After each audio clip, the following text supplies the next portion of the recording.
এবারের ডাকসু নির্বাচনে রেকর্ড গড়ার সাফল্য পেয়েছে ইসলামী ছাত্র শিবির।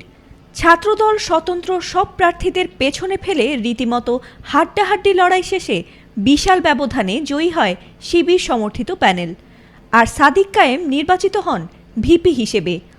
এমনকি ২৮টি পদের ২৩টিতেই অভূতপূর্ব সাফল্য পেয়েছেন তারা।